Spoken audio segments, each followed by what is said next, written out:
Sure. So, I'm Stella Rahman. I have met some of my colleagues here. But there are many interpreters here. Can I have a show of hands to see how many are working as freelance interpreters? Wow, that's great. So,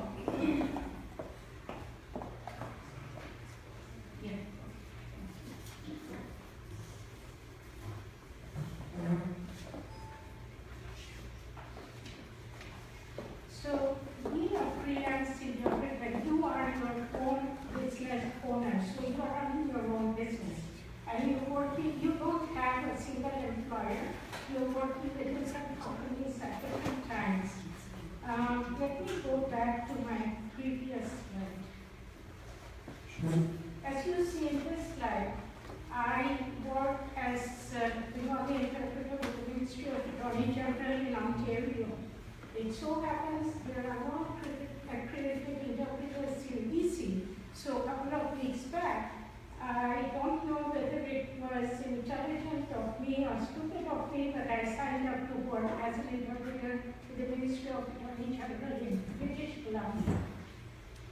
So I work also for the traffic courts in the city of Ontario, or city of Toronto, and surrounding cities in Ontario. Immigration Deputy Court, CBSA, Canada Border Service Agency, RCMP, private agencies. Just a word of caution about private agencies, that you have to do your own research, find out which agencies are good, which agencies have bad reputation. I want to name only one agency that I can proudly say I am 200% sure if I do any work, I will get paid. That's Multi-Languages Corporation run by me. So I just a word of caution, do your own research, find out from your colleagues whether we have had any problems working with any particular agencies. I'm not going to name any names here. You are self-employed and you have to follow all the rules, practices, and procedures that are carried out by small business owners. There are a lot of challenges of being self-employed, but interpreting is a very rewarding career. At least it has been for me. I've been interpreting for the last 23 years, and out of that, there was a period of about 16 years when I had a full-time job because my daughter was going to university and she went through law school, so I needed that stable income. But I didn't leave interpreting. I used to go to the traffic courts at night just to keep my license active. So it's a difficult, unpredictable career. You might be sitting at home for 2 or 3 days in a row, and I know some of my colleagues have expressed their stress to me. Still, we are not getting any calls, but on one given day, you might get calls from 3 different court locations. And it's not practically possible for you to go and accept all the assignments. Unfamiliarity with assignments, for example, courts. When they call you to the court, they give an idea that it's going to be a traffic court or a criminal court, but other than that, they don't give any details about the nature of the assignment. So you don't know whether it's going to require simultaneous interpretation, consecutive sign.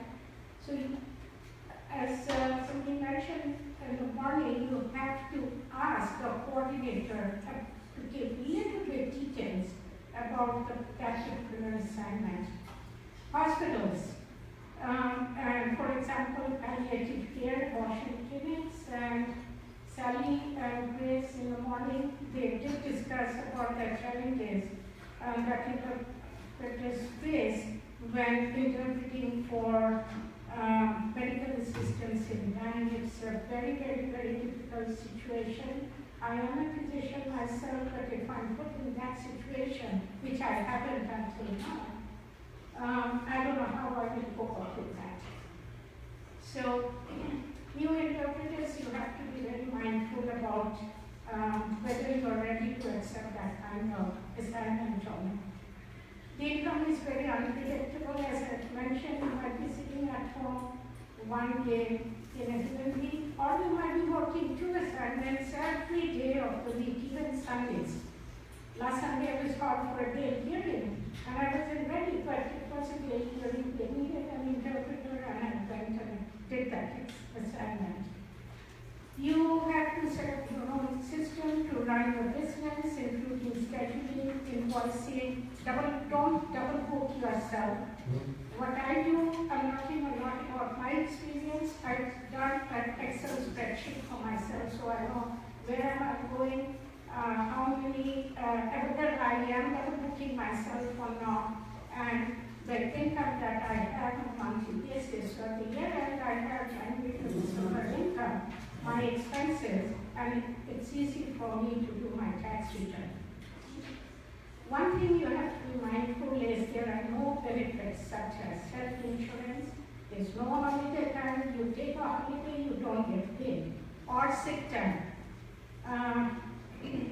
There are professional development days for which you don't get paid, and you have to be mindful about paying your taxes. Now, setting up your rates, otherwise you might be overquoting or underquoting yourself. Again, I'm talking from my own experience.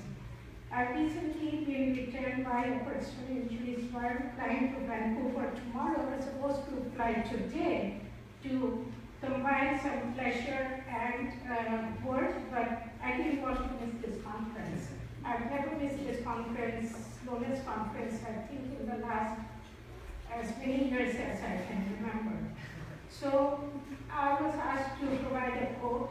I quoted. I didn't overquote myself, I didn't underquote myself, and my quote was accepted without any question. So you have to be mindful about that. Don't price yourself out by overquoting or selling yourself short. Don't say, oh, she charges $35. I'm willing to do this assignment for $20. That is not it. Organizing, managing your schedule, by that I mean not double booking yourself, or thinking, let me do the one in the morning and I'm sure I'll be done by 12, so I'll accept the 1:30 at another course. You have to be mindful that if you think that you will be able to manage, ask your supervisor, how long do you think I have another assignment at 1:30? Should I accept that or shouldn't I? Keep time for lunch. We need lunch. Give breaks to your body from interpreting. Give some time to complete your outside preparation, especially if you are interpreting. In certain scenarios, you need to do your own research. Otherwise, you won't be able to cope up with the situation. Billing, professional correspondence.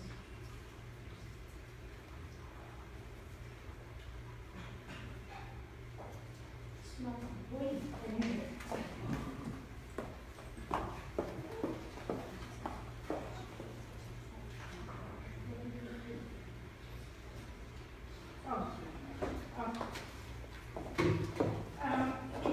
As I mentioned before, the other challenges are overestimating your ability to handle the assignment.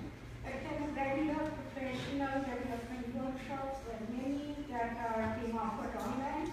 There are many that ACTI organization, where I sit as the Vice President, Association for Professional Language Interpreters. We've started offering workshops on different topics throughout the year. Getting ready for tax time, including write-offs. So keep all your receipts, parking receipts, lunch receipts, everything.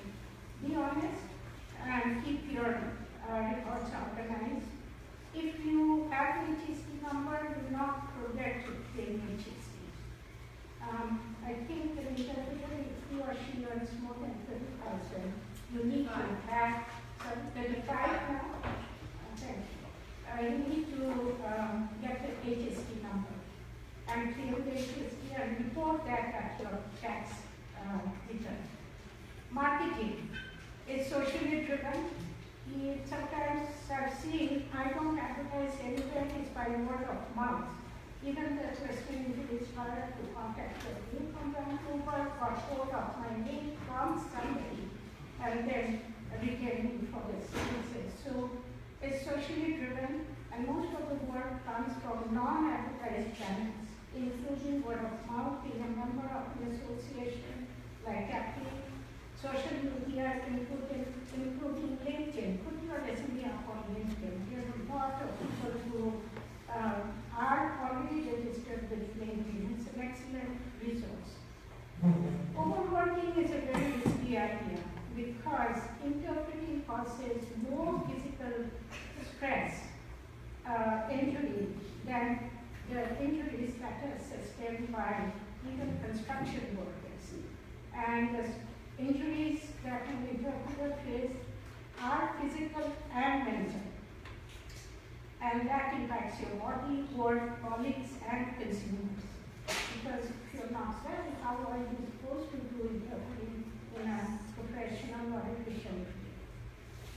Maintaining a healthy and productive relationship with competitors and following code of ethics. We keep the questions for the end. Yes.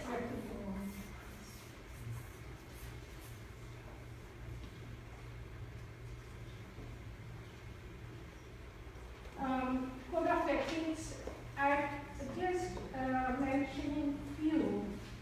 The detailed code of ethics here you can find in the National Standards Guide, and that was developed by Eagan, which is Healthcare Interpretation Network, and it's posted on the website. But some of the things that we need to be mindful about, and I'm focusing on some of the ethical issues, refrain from manipulating work situations for personal benefit or gain. So if an agency sends me somewhere, I do the assignment, and then I start distributing my business cards and tell them, oh, next time you don't need to go through the agency, you can contact me directly, here's my business card. That is very unethical. Establish and maintain professional boundaries with consumers and colleagues in a manner that is honest and fair. Refrain from unfair competition with your colleagues. That means engaging in comparative advertising, willfully undercutting or inflating fees when the market demand exceeds supply. I don't feel guilty when I submitted my code for this trip to Vancouver, because even if I did my assignments here in Toronto, I might have were a little bit less, but I didn't want to overquote myself. So you have to be mindful about that too. Conduct yourself in a manner which benefits the profession, including obtaining suitable preparation material. We interpreters, we also have to do some preparation mentally. Choice of attire in the course. I know when we enter a court, we are allowed and expected to sit in the front row across the bars with the lawyers, so you have to dress appropriately. And I have never gone to a court setting wearing jeans or some casual attire or sneakers. I maintain your professional demeanor.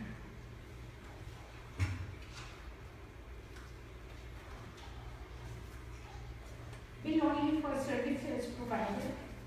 Negotiate your fees in a reasonable way, including cancellation policies, preferably writing or contract form before service is provided. Some interpreting agencies do have contracts, some don't. Those interpreting agencies who don't have contracts, you draw up a contract.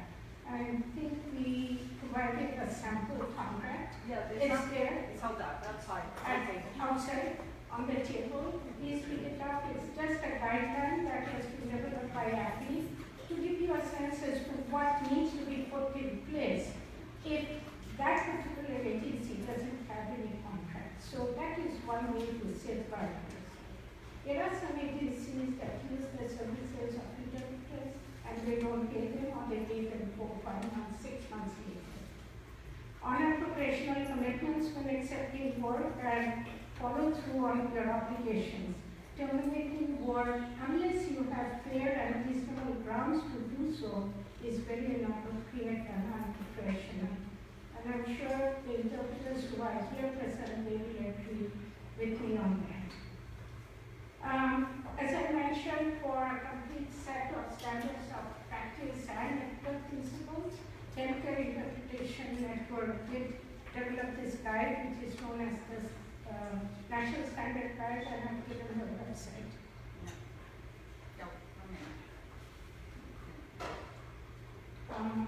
Okay, how to set your rates? It's there, how much experience you have, your level of education, training, whether you are accredited or certified interpreter, whether or not freelance interpreting is your primary source of income, rates of other freelance interpreters with your credentials in your city and province.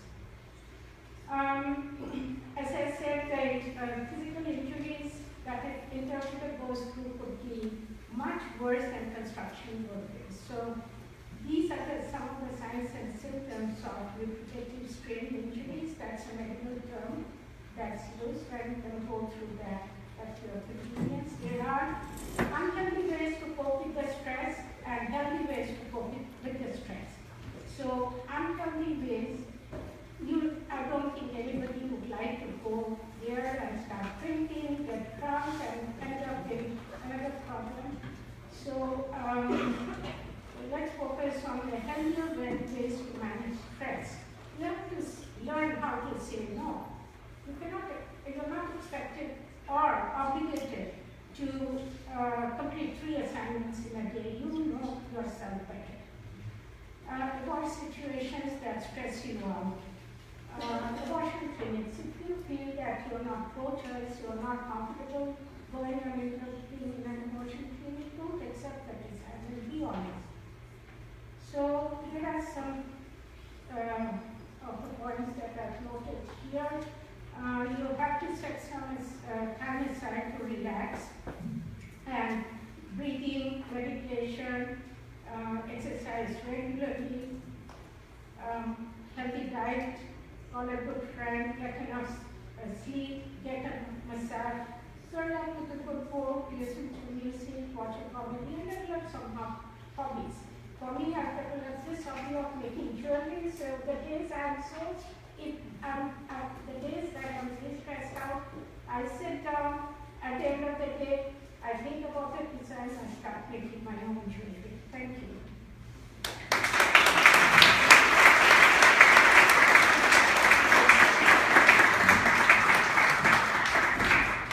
We'll do all the questions at the very end after the board.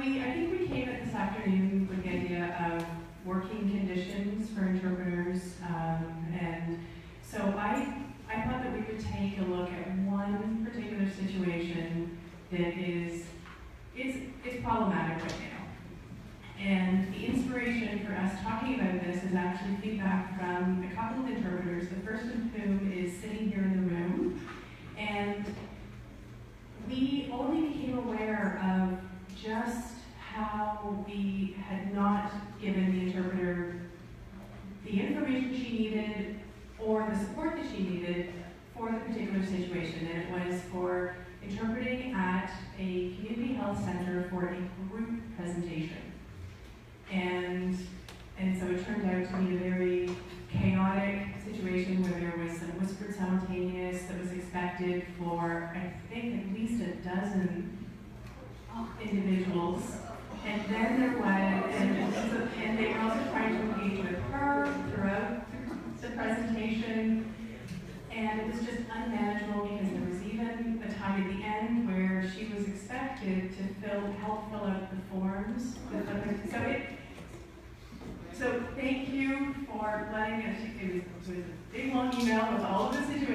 I've incorporated as many of those pieces into a checklist that we'll be looking at. So in other words, it's time for us to talk out loud about whispered SIMO because it feels like it's a dirty secret in the community interpreting sector, and I think we can do better. So, first off, I use the word problem and problematic, and I didn't want to sugarcoat it, but I also wanted to frame it that it is actually coming from a good place. We have seen that over the years, there's a growing body of evidence that supports that when you address language barriers, you improve outcomes. So we're seeing that in best practices, standards of practice, even some policies in some hospitals. And what that has led to, which is why I'm saying this all came from a good place, is that now they're not just addressing language barriers when there's a face-to-face situation with one limited English proficiency patient and a service provider. They're realizing, oh, we could do so much better in all of our health promotion work if we include addressing language barriers in public settings. So whether it's public information sessions, group meetings, and so on. So what this has led to, though, is that the first place that a lot of the community and public sector service providers are turning to is the same agencies that they have been using for their one-on-one. So that, for many of those are the community interpretation service providers. And then what they're expecting is to book one interpreter per language from the same pool of interpreters that they're used to working with, for the same price, and under the same conditions. Like a 2-hour minimum, one interpreter, we can just use them for as much time as we need, and then it's done. And from their perspective, we've even heard things like, well, it's just an interpreter. You know, an interpreter's an interpreter. And so we have some education to do. Now, I'm going to go through this list, and I'm just going to read straight from the slide, but I would like everyone to put all of these working conditions into the context of whispered simultaneous with maybe an unknown number of people in the room. So, first off, let's think. Financial compensation that is commensurate to the work and the skill set. Travel compensation. Guaranteed minimum booking times. Breaks. Safe working environment. Because remember, sometimes you're asked to sit right next to an individual, whispering into their ear, or it could be a whole group of people who are all trying to clamber on top of, literally, but try to get in as close to you as possible and ask you questions. So your personal space is being invaded. Access to admin and management staff of the agency. So if in the moment something's going wrong, that is part of the working conditions, being able to get backup support. Support from the agencies, even afterwards, debriefs, issue resolutions, professional development. Preparation, so getting the assignment details, having prep time, and being compensated for the time to prepare. An appropriate skill match, because as we found out, if we didn't know it was a group session, and we sent an interpreter who was just used to working in consecutive, and I don't mean just, I mean solely working in consecutive, then we don't have an appropriate skill match there because they're being asked to do whispered SIMO. And then an appropriate number of interpreters for the assignment. We know we have to start thinking about teaming. And then informed end users. So we need to do some more teaching of our clients. So why I thought we need to talk about whispered SIMO. I think we need industry alignment on what category does whispered SIMO fall under.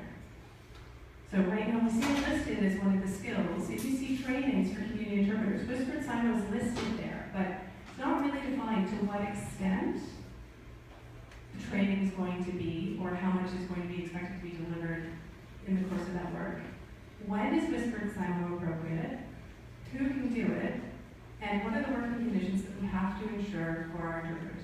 It's not only for the interpreters, but it's also to render effective communication. So it's for everyone involved who's going to benefit if we get all of these for well.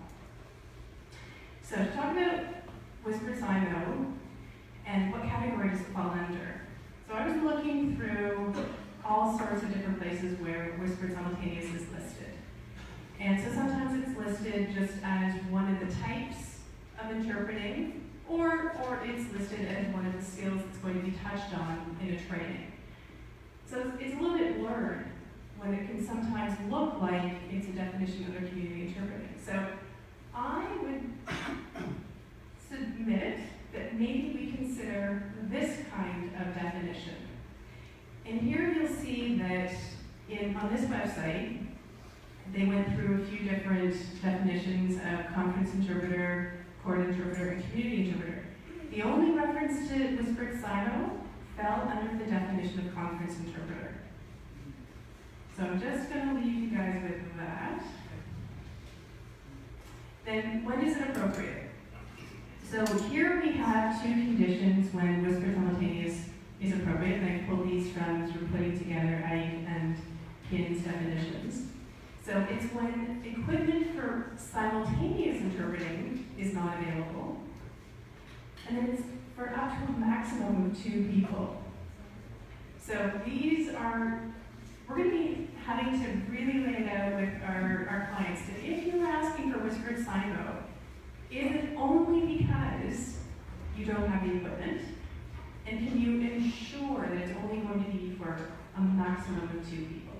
And then if you can check both of those boxes, okay, now we can take the next step to find an appropriate interpreter. You know, we responded recently to a request for a quote. It was informal, and I called the issuer just for some more information.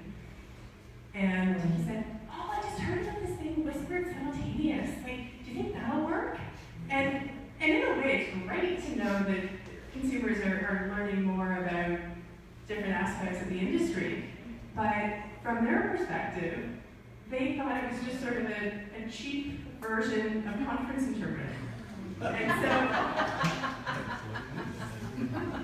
so there you go.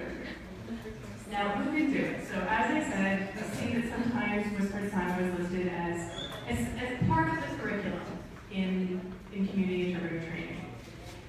But to what extent and for which situations is not clear. Who are the qualified trainers, and how can we support interpreters to access training? So again, are we thinking about this as being an additional skill set for community interpreters, and then how do we go about doing that and building that skill? Or is it something that ought to remain solely under the umbrella of conference interpreting? And then how can competency in whispered silo be evaluated and accredited? So again, I'm looking back at Andrew, I think you're going to be taking over the conversation from there. And then again, when we're talking about working conditions, there are lots. And we can go back to that list that we looked at on the slide. But just to leave you with the ones that I'm going to be focusing on. So working conditions that it is only for 1 or 2 people at the most. And it is something that is to be considered only if interpretation equipment isn't available.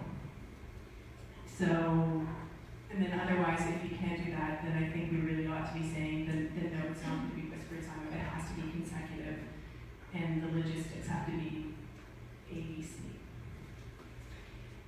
And then also, because we know where some of these requests are coming from, I think responsible agencies, we also have to be asking and probing more when we get requests like this, because we have to find out, is there also an expectation that there is going to be information that is going to be feedback from the participants? So how are you planning on managing that? So if there is an FAQ, what are the logistics? What does that look like? And if they're looking for anything written, then we also have to make sure that we educate them about how to do that properly, that it's got to be an English-speaking member of their team who is transcribing the answers as they're being interpreted for them. And of course, the interpreter is never to be alone. So there always has to be a member of that client's team present. So I mean, these are obvious, but these are things that we have to think about and ask and ensure if we start getting requests for silo for group work. So just leaving you with the idea that it's being requested more and more, and we all need to be on the same page, because it's not fair if one interpreter is refusing and another one says yes, or if one agency says, sure, I'll fill that for that same price, whereas the other one is trying to set standards. So, yeah, if we can just start talking about it, come up with some best practices, and then figure out how we are going to equip our interpreters to be as trained and skilled as possible.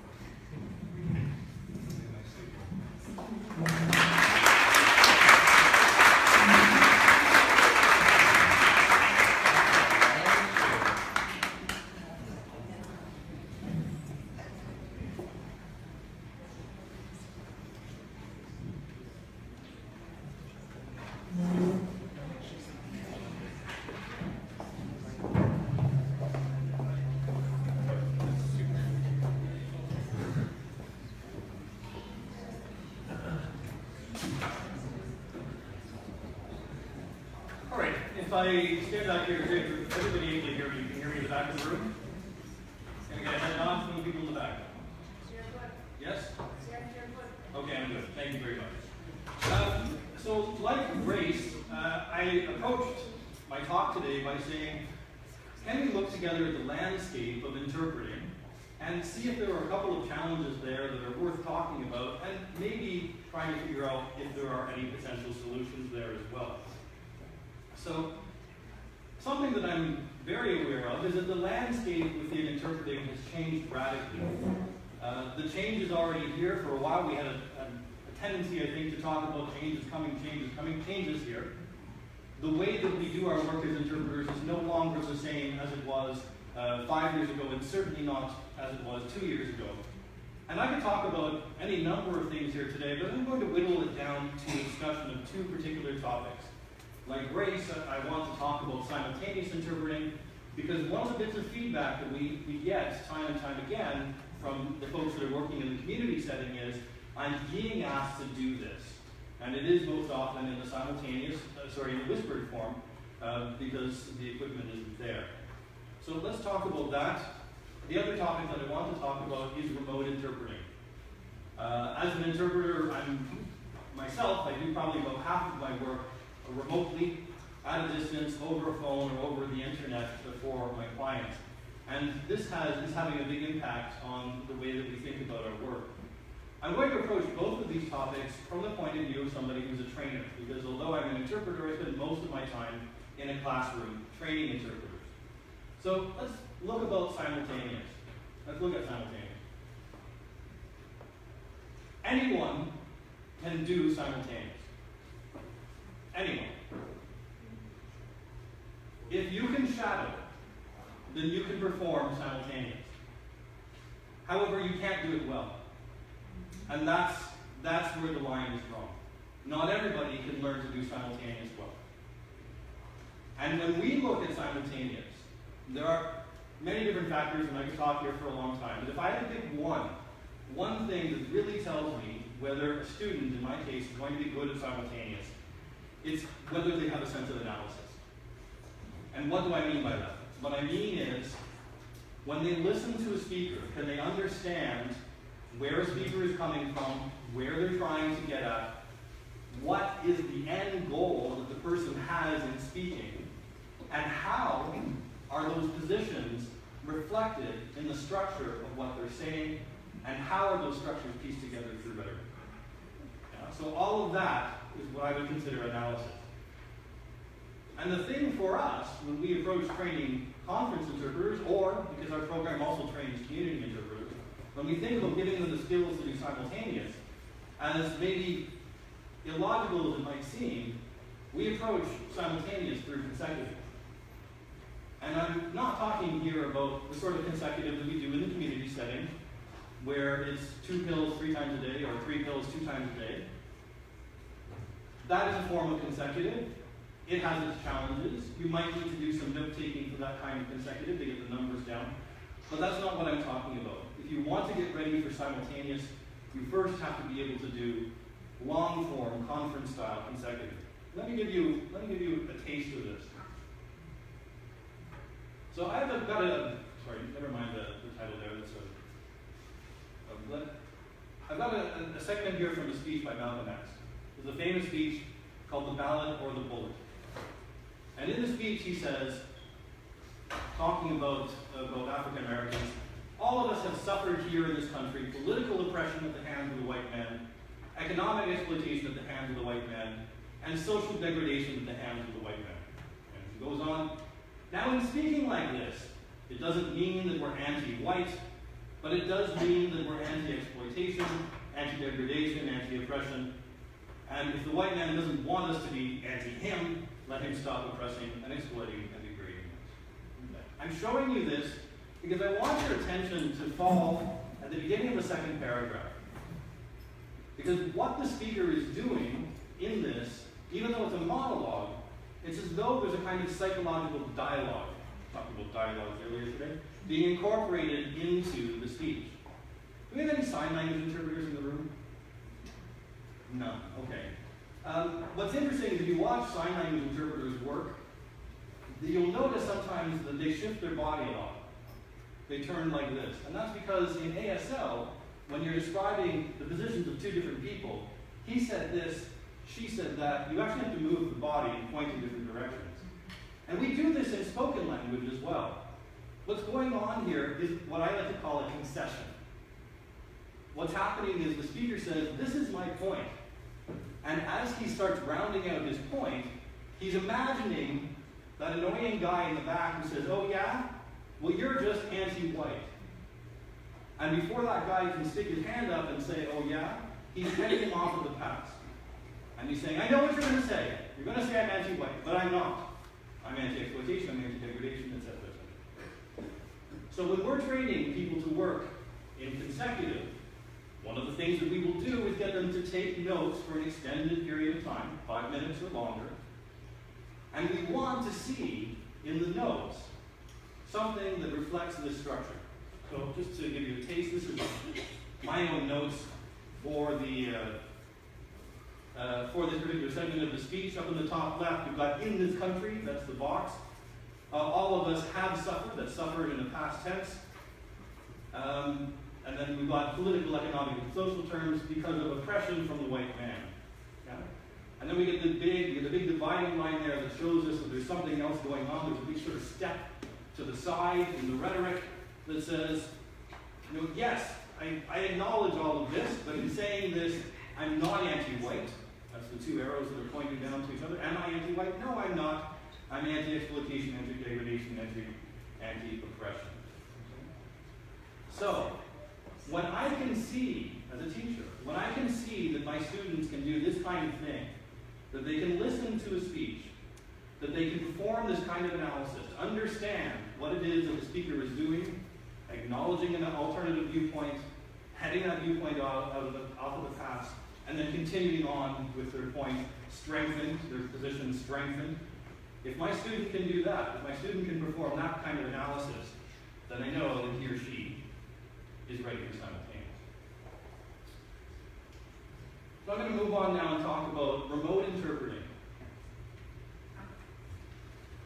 And what's difficult about remote interpreting is that it's really two interpreting situations in one. What I'm talking about here is when you're sitting at home on the phone, interpreting, I don't know, maybe it's a lunchtime teleconference for a group of 20 people who are also on the phone lines, or maybe it's a kind of webcast that's going out over the internet. The reality is that you have to be aware of the interpreting situation, and you also are in your own situation, your own place and time. And that actually has an impact on you. So, well, you can't see because the two just popped up together. So behind, the image behind is actually the home office.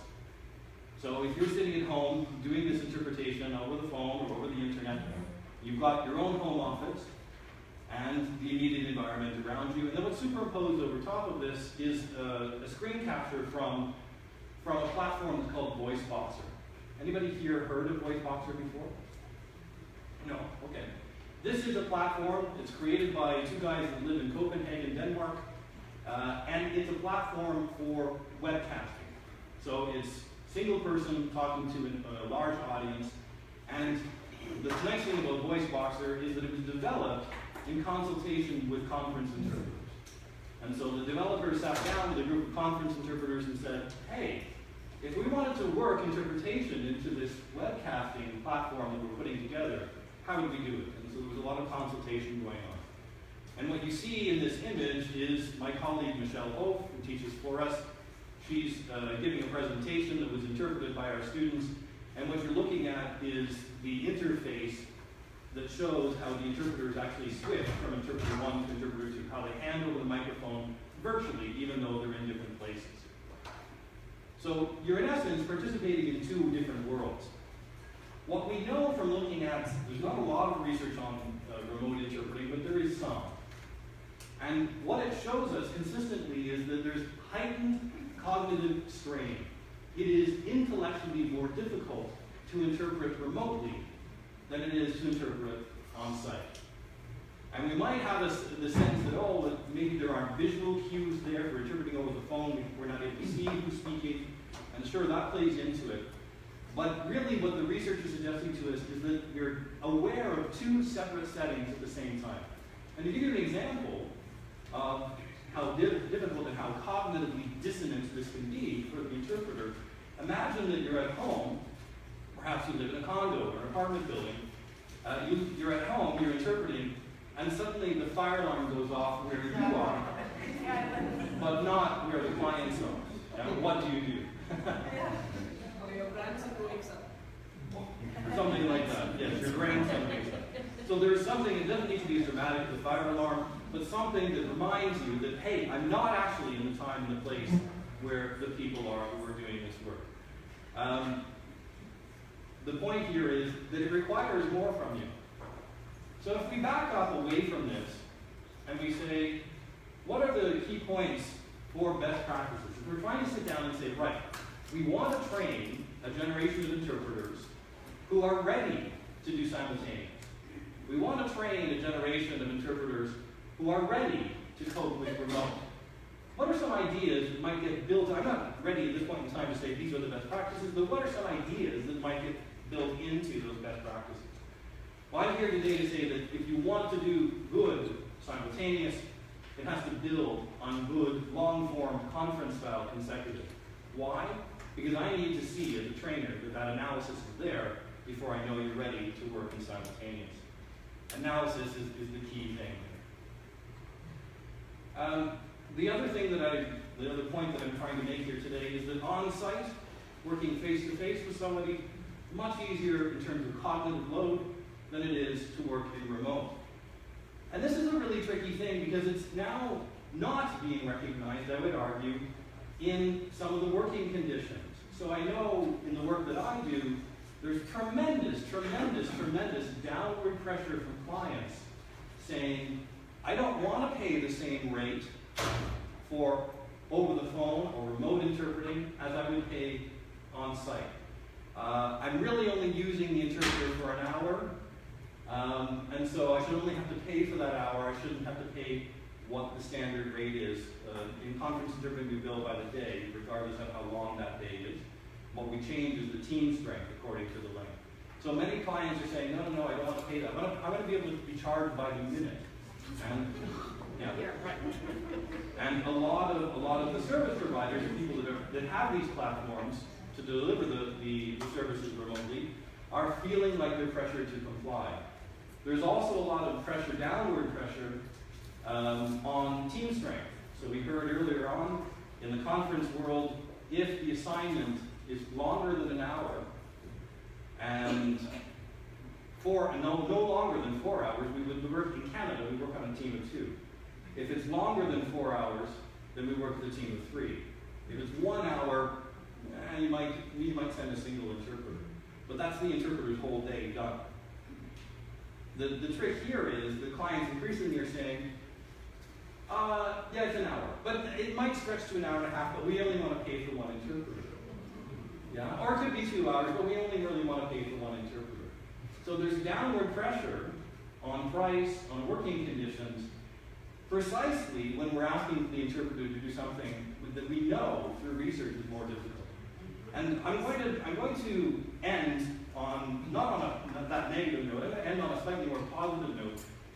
In 1997, the Federal Trade Commission in the United States brought the International Association of Conference Interpreters into a court case and said, we think that it's an unfair business practice that IE, the International Association, is telling its members that this is what you should set as a day rate and that you should work in teams.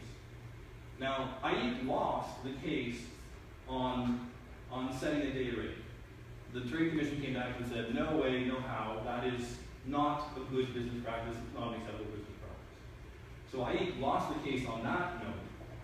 But on the other topic of team strength, they were able to support research in hand and demonstrate that yes, after half an hour, which is the normal length of time that an interpreter works on the microphone, after half an hour, what happens to the quality of what you're doing? Well, it takes a radical nosedive.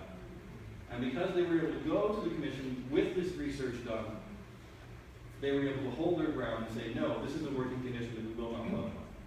And what I think it's time for us to do is to have a similar strategy with regard to remote interpreting, so that we're able to stand up and say, this is what happens. This is what happens to your brain on remote interpreting.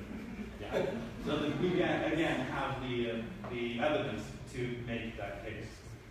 All right, I'm going to end things there, and if there are questions or comments, then we can get to that in the question period.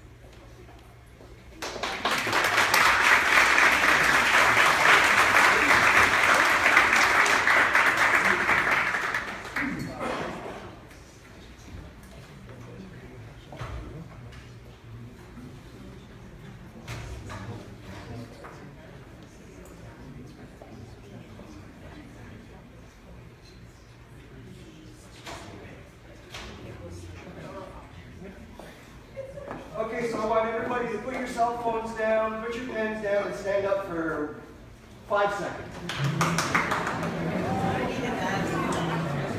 Then I want everybody to listen to what I'm going to say. Number one, think about how great this conference is. Think about how great it is to be with all these friends and new people that you're getting to know. And then think how about whatever Dawn says, it's all good. Now you can all sit down.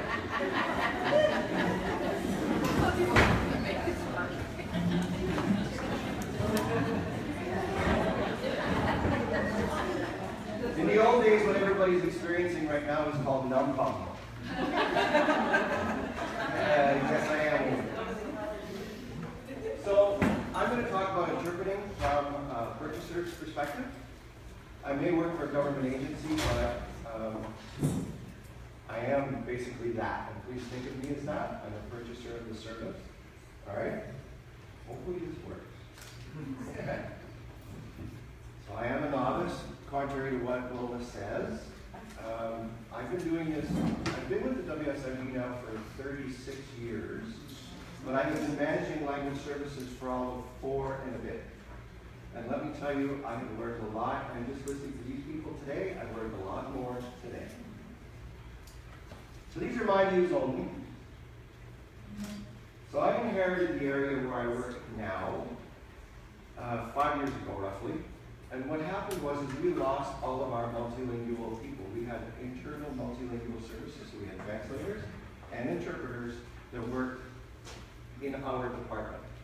So as I was moving in, these were all devolving, and we were going into the world of simply purchasing all of our services from you wonderful people. And I mean, I had very limited knowledge, all right? I once did something for the OCCI, and I said, I speak French, so in a way I guess I am an interpreter because my grandparents couldn't understand what somebody was telling them in English. I helped them try to understand that. But that's about the extent of what I knew. So I turned to the experts for advice. Internal employees, I have a number of translators who translate from English to French that work for me. They've come from a wide variety of different agencies outside of where I work, so I rely a lot on what they tell me. And I go to external providers who's independent of the companies that we actually contract out to. And I can't remember, Lola, when you and I actually first met and we started talking, but I think it was a conference like this that I came to, and you guys started talking, you handed me your book, and I started reading that, and hopefully, what I'm going to talk about here today will make you proud of me. All right. So, the other thing that I was faced with was all of the contracts that we had with our agencies were all coming to an end. So it was my first shot at trying to create an RFP process. You can imagine what that was. So this is where it all starts. So remember again when I'm talking about what's wrong from a purchaser's perspective. Okay? So, RFPs are requests for proposals, so they're primarily concerned with finances or pricing. Bottom line is, people want whatever's cheapest. They have no concern for certification, or they have no knowledge of certification, either hardly. They have no set expectations. They may know that somebody's telling them you're going to need interpreters, you're going to need translators, whatever, but they don't know what their expectations are of the people that they're servicing. They don't know what the industry standards are. I was one of those people.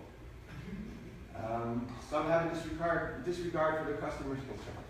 All they know is somebody's coming in, they can't speak the language, I need to get somebody so that you can understand what it is they want, without really understanding what that really is. And they don't understand there's a high demand for these services. One of the toughest things as a purchaser of the service is understanding the fact that interpreters work for usually a number of different providers. They have lives of their own, and they also want to try and do what's best for them. So they will shop around, they will try to get the best job that they can. So if they can take a 2-hour assignment where they know they're going to get paid so much, they'll turn down the 15-minute one where it's just a quick phone call, right? We need to understand these things. And I think I do that. Hey, Lola, it's not changing pages. Put it up.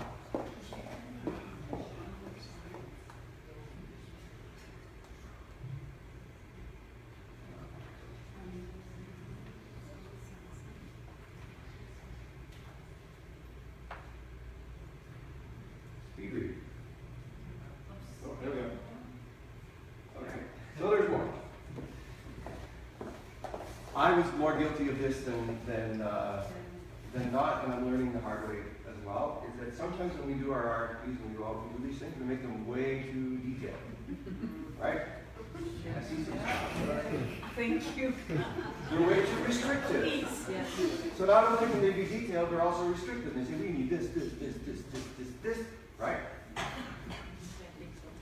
And that results in this. We miss out on vendors who can provide great service, and we're missing out on vendors who probably won't take the time to go through all of this long process that we've set out, and we're going to miss out on theirs. Sometimes we don't accept, really, because we don't do this. We take the RFP at face value, and we don't verify content or do background checks, or, like my guys tell me, get them to send you stuff so that you know exactly what it is that they do. Okay, how do we solve this? Education is the key. One of the things that we're going to be doing, and Lola, I have been remiss. I keep talking about Lola. She's great, isn't she? So one of the things that we're going to be doing with OCCI, and we're going to be going out, and we're going to try and educate purchasers of the service on some of the good things that they need to do. Okay? Okay. We have to teach them to analyze their needs correctly, to solicit based on solid knowledge and expectations. Now, I'm going to be going into my second round of this beginning of 2018. I'm still not an expert. I've only done it once. I think I would probably have to do this 4 and 5 times before I get it right. But this time's going to be better than it was last time. Be respectful of industry standards. We need to teach them the importance of certified interpreters. And we need to teach them to set up vendor management programs. And this is where I will toot my own horn. Because I think one of the biggest problems, or one of the biggest problems that I have solved within where I work, is I've worked something out whereby I meet on a regular basis with my vendors, and we do it often to the point where we've actually stopped doing it as often because we got so good at doing it. And I'll talk about that in a second. So we need good communication. So solid vendor management program. We actually create scorecards for our vendors. And I will give them something that says, here's how many assignments we gave you, here's how much money you got, here's how great you're doing. But by the way, during the last quarter or during the last year, here are all the occurrences that we've tracked. So here's all of the things that were problems or issues, either reported to us or that we discovered about you or that the person that you did the interpreting for came back to us. And I encourage my people to work with the provider of the service to make sure that those issues get resolved. So when we talk about these things in the scorecard, they know what we're talking about already because those things should have already been resolved, right? But we still talk about it. Open communication. So we used to meet with our vendors when we started roughly once a month, and we moved it to quarterly. And then I almost felt like you guys were just calling me, you're coming in, we're saying we're having coffee, and we're saying, hi, how's it going? I said, do you want to continue doing this? And he said, yes, because you're one of the only purchasers that actually does that with us. So if all it is sitting down and saying, hi, how are you? How are things going? Then you've already got that part beat. So I've taken the next step. And the next step is every time we go do our semi-annual reviews with the vendors, we actually go out to visit the vendor. We go to their site. We talk to the people who are taking our requests. We talk to the people who are doing the assignments, and we do that.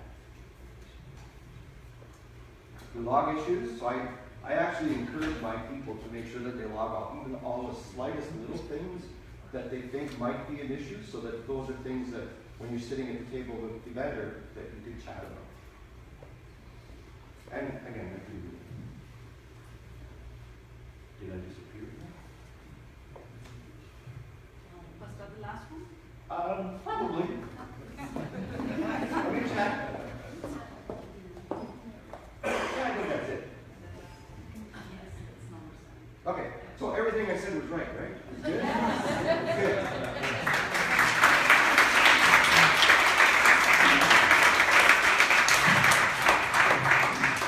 So as you can see, we had a wide variety of topics that were raised, and I'm sure that many of you have questions. So what I would like to ask is, as we go through the questions, we want that microphone over there. If you can come to the microphone over there and make it as fast or as concrete as possible. So sometimes we want to express, the whole impression that we have about RFPs, for example, and we can speak for a while. But if you can make it short, that way more people have opportunity to ask questions and participate. And we should have probably 15 minutes, 10 to 15 minutes. We will not be able to have the full half an hour. And if you can come to the mic here and direct your question to whoever you would like the question to be answered. Yeah, just come here. You can line up the mic. All right. So this question is for Andrew. My question is regarding the over-the-phone telephone interpreting and also VRI, video remote. Which do you think represents the so-called future of interpretation? Because the on-site, we know sometimes there are restrictions, and now there is a big development in terms of facilities for over-the-phone interpreting and also the VRI, video remote.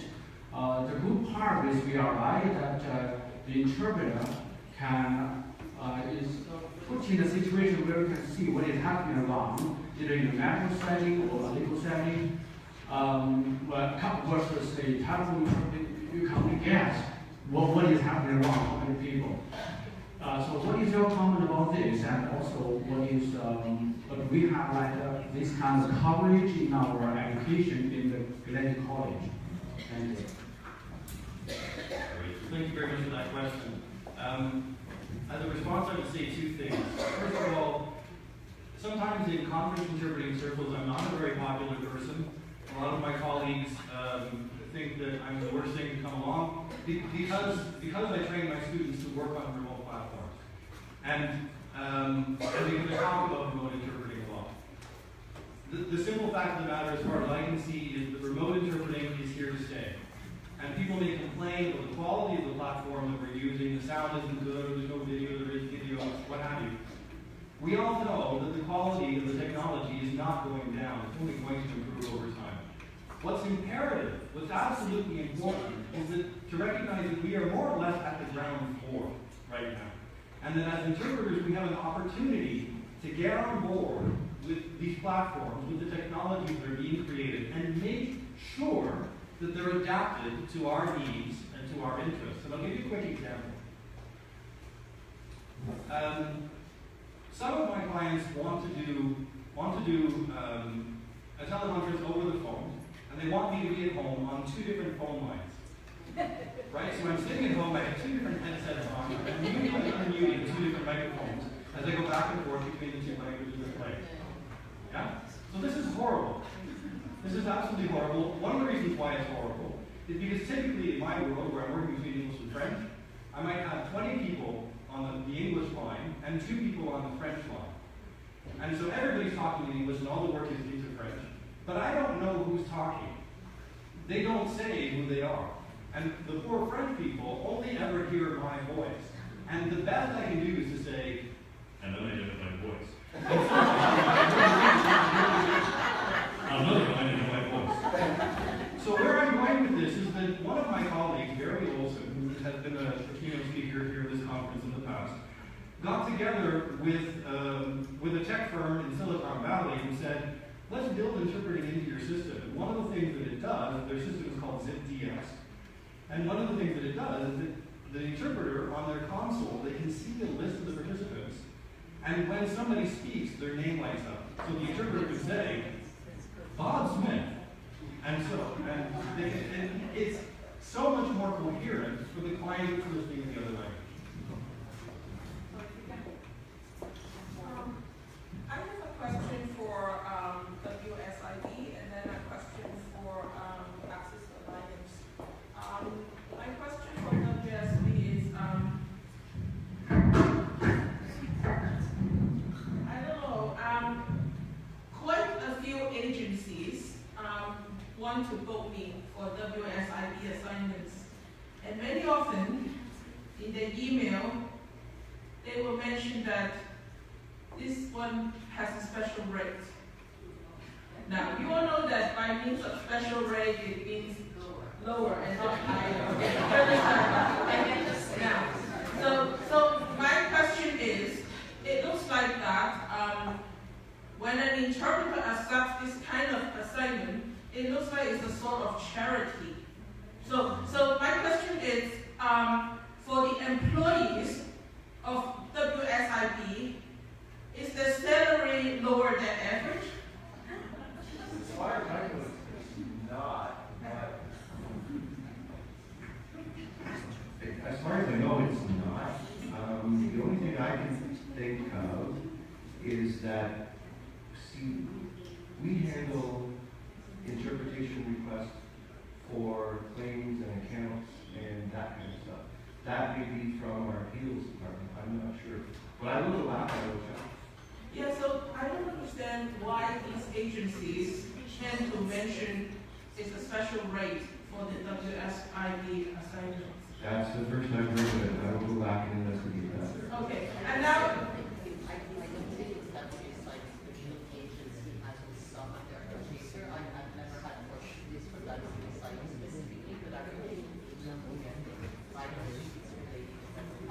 are you related to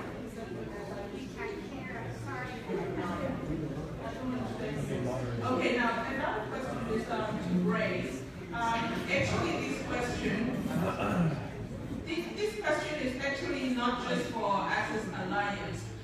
but it's for agencies like MCIS and so on.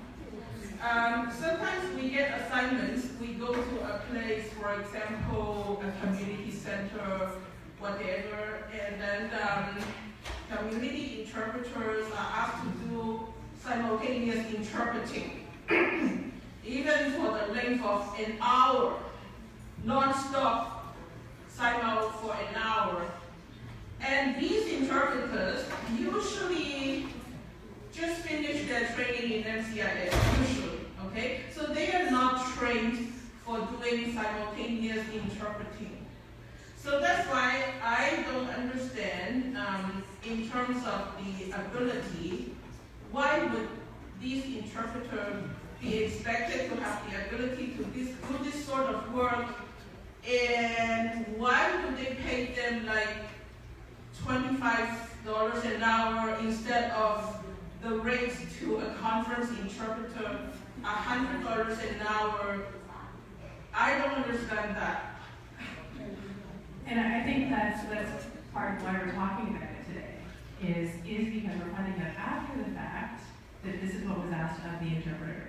So that's why I'm suggesting that we have a tighter protocol about when we are accepting the requests from our clients and establishing better, okay, so what exactly is this assignment for, and how are you expecting the interpreter to provide support, and for how many people, and then from that conversation, then determining, oh, you actually need a qualified simultaneous interpreter. The modality is going to be either with equipment or whispered.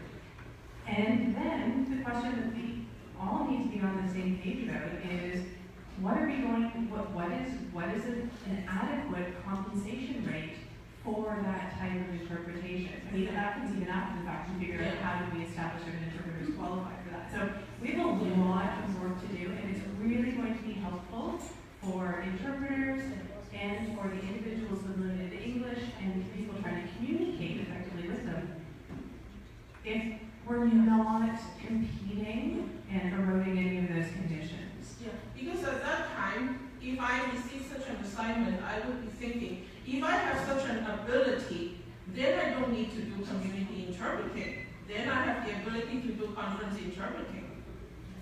I think before Sharon, if you don't mind, just a couple of minutes, because that's definitely a huge can of worms. And we have been discussing this issue at OCCI. Aptly is working very closely with OCCI as well. The limitation we have is legally, we cannot discuss the specific rates. As Andrew mentioned, the example of Haiti actually happens to the ATA as well in the US. They lost a case of setting rates. So we cannot recommend, okay, if you're a conference interpreter, I can actually say the average around $700, $800 per day, but I cannot recommend anything, and we cannot set rates. And obviously the whisper interpreting actually was one of the conversations we had when we created the LITP in 2006. That was 10 years ago when we decided to do whisper interpreting in the course number 4 of LITP, because we didn't know where it would fit. And even now, when I was communicating actually with Helen and some colleagues from the US, Isabel, about what we were writing, we were discussing whisper, and where do we put this? It doesn't really fit. So it's not only a problem in Canada, but definitely the rate is a problem, and we are talking about it. So what I would ask is participate with the associations, because that's where the conversation needs to continue to happen. And one last point is the professional limitations basically that you have. You know if you are a conference interpreter or not. So if I offer you, can you do this assignment, you need to say, no, I'm not a conference interpreter. I don't have that capacity or those skills. I do not have the training. So just because someone offered to you, do not necessarily accept it, right? Unless you are capable of doing the job. So a lot of conversations will continue to happen. We are working on it, so feel free to, to let us know. And one small request, please avoid mentioning the names of agencies that are not here. If you want to mention, obviously, any of the ones sitting around the table, they are able to respond. But if not, it's preferable if you avoid that. Hi, I'm here to ask a question to Don. It's actually my table mate. I'm here representing both someone who's worked in the translation industry and management for the last 35 years, and yes, that makes me sound older than I am.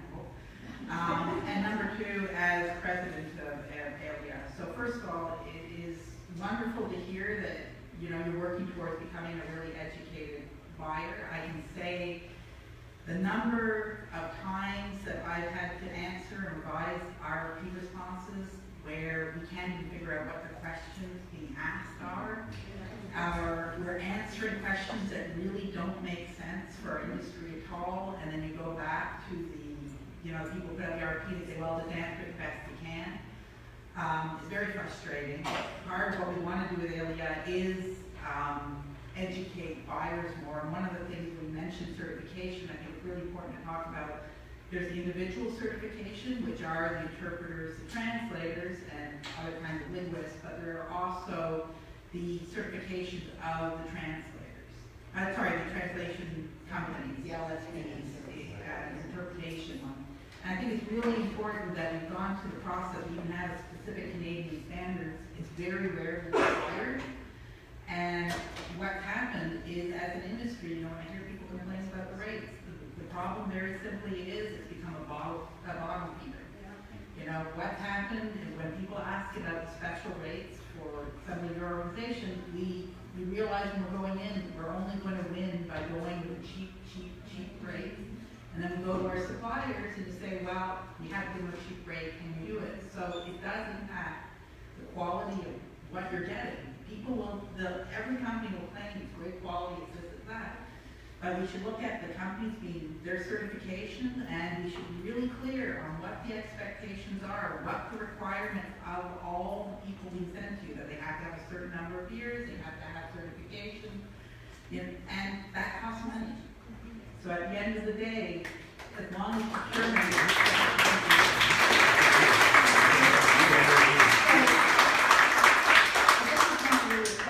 but it's just something to put out there and say that it's wonderful that you want to help educate other buyers, because that's something that as an organization, ALEA has to do as well. But it's a much easier thing to do to have someone within government say, this is what's happening, and this is what we have to do about it, and we've learned the hard way, the good and the bad. So thank you very much for that.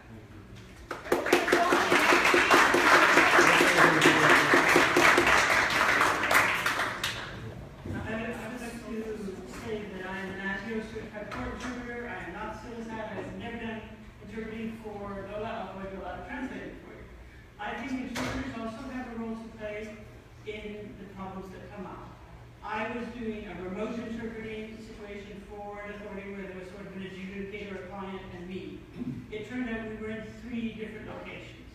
Neither the agency nor I knew that. I think it was a change of plan on the part of the agency. Not the LSP, the agency that organized this event.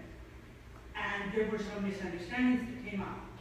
When I got off the phone, I was talking to my agency, and I said, there was this problem. I think it was because of this, because no one told me that there were 3 locations, and I couldn't see anyone, they couldn't see anyone. And those people came back to the LSP and said, well, such and such and so and so. And they said, yes, we're all the people that on your end get together. No, so-and-so was in this other city. Aha. Did anyone tell the interpreter? No. That may be part of the problem. So we have a responsibility as well to give feedback on the situations we run into. And I'd also like to put out there that nobody was talking about court interpreting. Court interpreters generally do consecutive and simultaneous, we do both directions, and there's usually only one, unless it's the Nuremberg trial. So that's another area where there's a lot of work to be done. Thank you.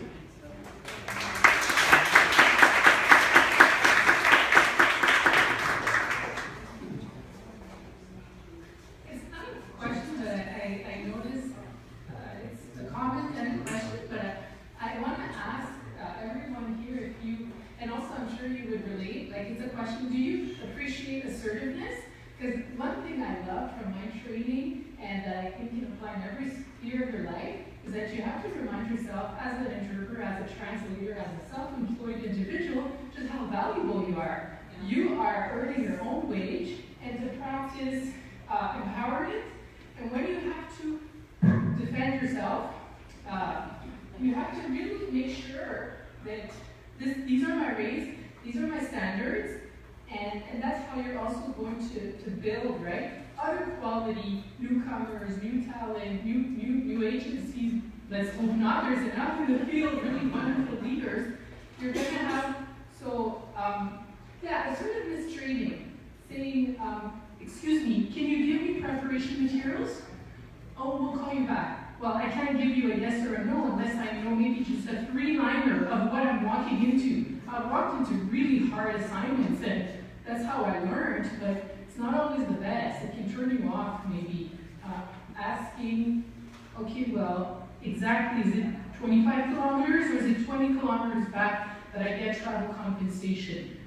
Depending on your temper, some people don't perform well when they're all over the map, and I've had to limit mine. So, yeah, do you just remind yourself of just how talented you are and how much assertiveness training? We did some of that with my own teacher.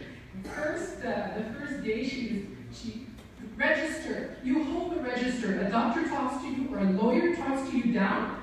Oftentimes they're like, who are you? And I'm like, I'm your interpreter, I'm Valerie, and this is my business card. You push back, because I think that's a big part. We don't talk about it, but we're skilled, we're competent, we're certified, and I think that's what you want at the end of the day as a provider, right? So yeah, that's my comment.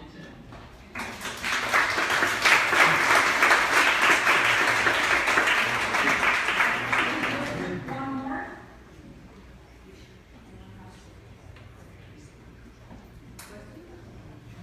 I feel like are you scared? I know what she's going to ask. Why do they create RFPs if they are actually going to be choosing a price? That's one of the questions, actually, because I had to work on a lot of RFPs, and I don't like them at all. I have to be honest. Like, Noah knows and Kevin knows, I don't like them because of the repetitive questions. Like, I just did one, and I answered the same question like 10 times in a different way. And I spent 2 days or 3 days on that. So, I remember I said I'm getting better at this. So the first time that we did it, and that's one of the things that I have actually asked each one of the vendors that we have under contract right now, is I've asked them, how can I make this easier the next time around? Because they've already been through the process with me once, and I'm asking them, the next time we do this, so we're starting to get ready to do it 2017, because we need to go out in 2018. How can I make this easier for you? One of the things they've said is, make it a lot simpler, don't ask so many questions. So, Or yeah. ask the service providers to give you tips. Already doing it. Oh, okay. Okay, but I have another question. How are you planning to educate other clients? Well, that's something that we're going to be doing. Do you want to answer that? I can mention a little bit, because that's very hard. Like, I'm a project manager, so I totally understand when translators, I work only in translation, when translators complain about the rates they're getting paid, or when we ask them to lower the rates, but clients don't want to pay more. They're usually asking for discounts. So, And as you actually know, there are certain RFPs, I look at them, and I just basically respond. I know because of it. I know I'm not a cheap price, definitely. Sometimes I just send a response just for fun, telling them, please, there is this certification Sharon was mentioning, make sure that you look for CGSB, that you look for NSG, these are the standards, so I just share information out. And yes, I'm very proud of you, and I remember giving you the book, and that's the reason I actually had the book on translation. I just recently had the one on interpreting, like 101 for basically translation. So have I learned? Yes, a lot. And one of the things, basically, goal of OCCI, for those of you who don't know, is the Ontario Council on Community Interpreting. I think most of the board is here today. So OCCI is basically planning to educate. We have a committee specifically to educate the purchasers. And that's the same thing that Eagan has been doing for years. And the beauty about OCCI in terms of interpreting is Eagan is involved, Apple is involved, the colleges, we have 7 or 8 colleges involved. So, and right now we are in the process of integrating the healthcare interpretation network. Anita is in the board, she's not here right now. So the Healthcare Interpretation Network was voted a month or 2 months ago to be dissolved, in case some of you didn't know. And HIN will be dissolved and integrated as a medical division of OCCI. OCCI is becoming stronger, and you will see more changes. So get involved with whatever association. If you're a TSP, get involved with Eagan. If you're an interpreter, get involved with APLI. And that's where the education will come from. It's little by little, and sometimes just responding to the RFP, we can be educating that client one at a time. But there will be education for interpreters. And now, right now, it's doing a lot of work. What translation? Yeah. ATIO, I believe, Pat, you're a member of the board of ATIO? Yes. They have to educate clients. So if you want to come, like, ATIO's perspective, actually, it is extremely important for translators as well, and we have been working with that. But also for interpreters. There is a program, certified conference interpreter, for instance. And community interpreters and court interpreters. I'm sorry? Community interpreters and court interpreters. Not community interpreter. I'll go.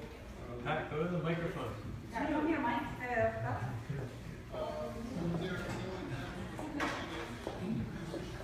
Sorry, I put you on the spot, but not a member of the ATIO board. Preparation is everything, right? I actually am the treasurer of the ATIO, so a lot of those questions can be directed to the director for each of the areas that people are interested in. Let's say you go to the ATIO website, which by the way, it's brand new and it's in the reactive, and it's went online about 3 or 4 days ago. So I urge you to go and see the website, because under the word we, there's everybody is listed, and for whatever area you are interested in, you can get the right answer. So I don't know if you can answer any particular question with accuracy. If it's something I know, I will be glad to answer it. But if it's something that's beyond what I know, of course I'm not going to answer it, because I don't want to mislead anybody. And I think Kawal is still on the board, right? Sorry? Kawal, still on your board? Yes, and she is, in fact, the director of medical certified interpreter. And Kawal is also a member of the advisory board at the OCCI board. So we make sure that we have representation from all the different stakeholders. Yeah. I have a question for you, sir, because I was actually in contact with ATIO for a year and a half.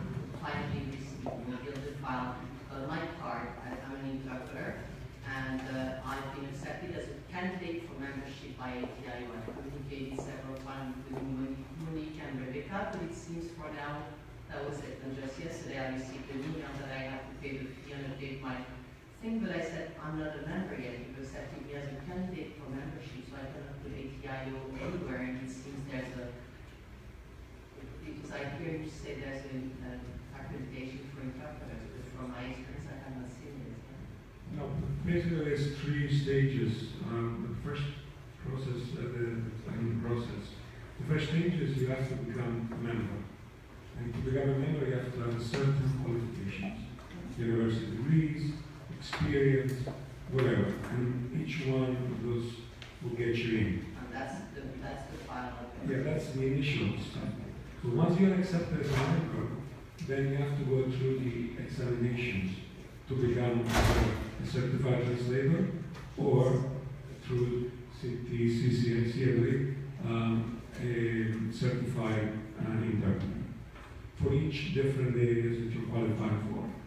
So those are. I don't understand why I've never been informed that I actually communicated with Rebecca and with Justice.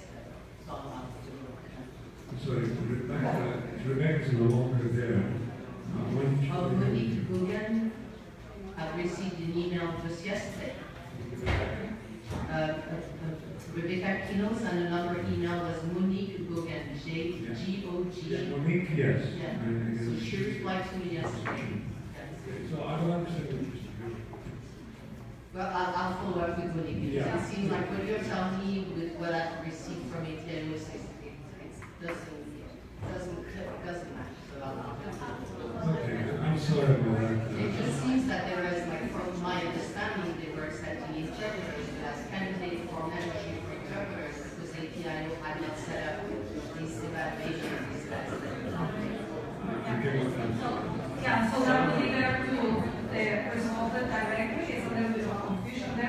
adjourned. Thank you so much, Pat.